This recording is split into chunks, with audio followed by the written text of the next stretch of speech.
यूँ कहें कि आपके पास 3 सेब हैं और मैं आपको 7 सेब और देता हूँ।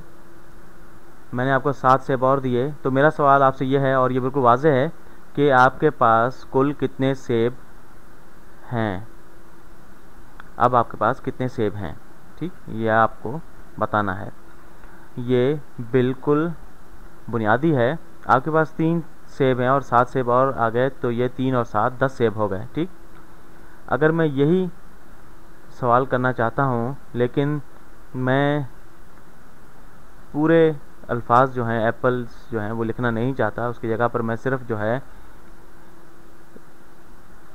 ए लिख देता हूँ, और मैं लिखता हूँ 4a जमा 2a, यानी 4 सेब हैं मेरे पास जमा 2 सेब और हैं, तो मेरे पास कितने सेब हो जाएंगे। तो मैं एप्पल्स की जगह पर ए लिखता हूँ, सेब की जगह पर।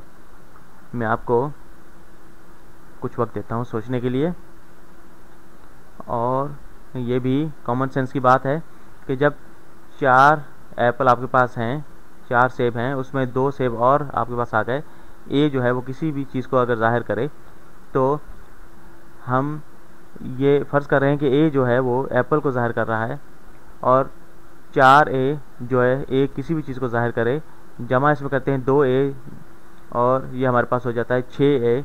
ए जो है वो किसी चीज़ को भी ज़ाहिर करे अगर, तो 4a जो है वो इस तरह आप कह सकते हैं, 4 दफ़ा a जमा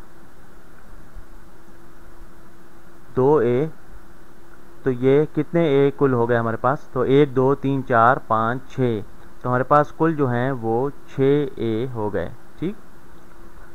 तो इस तरह से अगर हम इसे लें तो कुछ और वाज़ेह लेते हैं। यूँ कहें कि मेरे पास 5x है, x जो है वो कोई भी अदद हो सकता है, तो 5x में से मैं तफरीक कर रहा हूँ 2x, x जो है वो कोई भी अदद है, तो इसे हल करते हैं, तो मेरे पास कितने एक्सेस रह जाएंगे। तो 5x में से जब 2x मैं तफरीक कर रहा हूँ, तो कितने x मेरे पास रह जाएंगे, तो इसके बारे में गौर कीजिए। तो अगर मेरे पास 5 कोई चीज़ें हैं, उसमें से 2 चीज़ें मैं निकाल देता हूँ, तो मेरे पास 3 चीज़ें वो रह जाएंगी, ठीक। तो 5x तफरीक 2x बराबर हो जाएगा 3x के, ठीक।